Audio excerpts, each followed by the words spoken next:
இப்போ ஃபர்ஸ்ட் இந்த sweet recipe ready பண்ணுறதுக்காக ஒரு குக்கர் வச்சு கொஞ்சமாக நெய் சேர்த்துக்கலாங்க. நெய் பாருங்கள் இந்த அளவுக்கு எடுத்துட்டோம் அப்படின்னா கரெக்டாக இருக்கும்.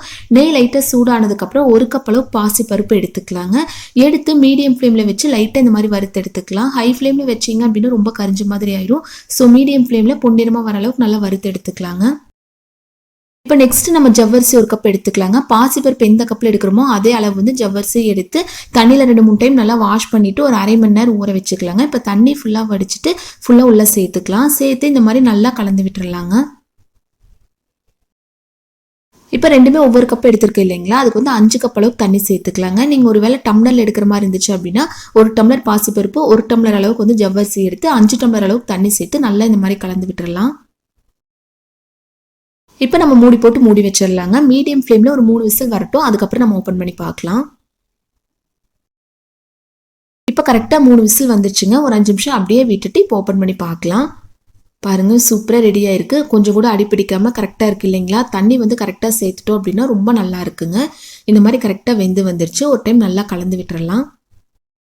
இப்போ நம்ம 1 கப் அளவுக்கு பாசிப்பருப்பு 1 கப் அளவுக்கு ஜவ்வரிசி எடுத்திருக்கேன் இல்லைங்களா, அதுக்கு வந்து 2 கப் அளவு கட்டி வெல்லம் சேர்த்துட்டோம் அப்படின்னா கரெக்டாக இருக்குங்க.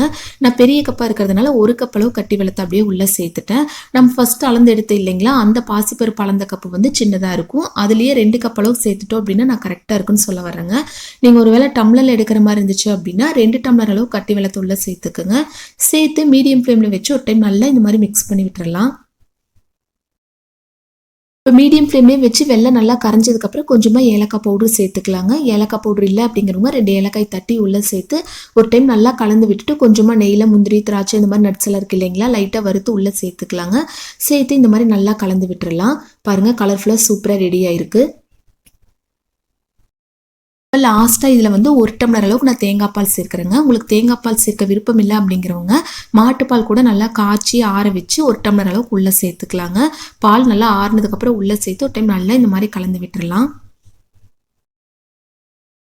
அவ்வளோதான் பாருங்கள் சூப்பராக நம்ம பாயாசம் ரெடி ஆயிடுச்சு. கண்டிப்பாக இந்த தமிழ் புத்தாண்டுக்கு எல்லாருமே இந்த மெத்தடில் ட்ரை பண்ணி பார்த்துட்டு எப்படி இருந்துச்சுன்னு சொல்லுங்கள். இந்த வீடியோ யூஸ்ஃபுல்லாக இருக்குன்னு நினச்சிங்க அப்படின்னா லைக் ஷேர் பண்ணுங்கள். எனக்கு பிடித்த சமையல் குடும்பத்தில்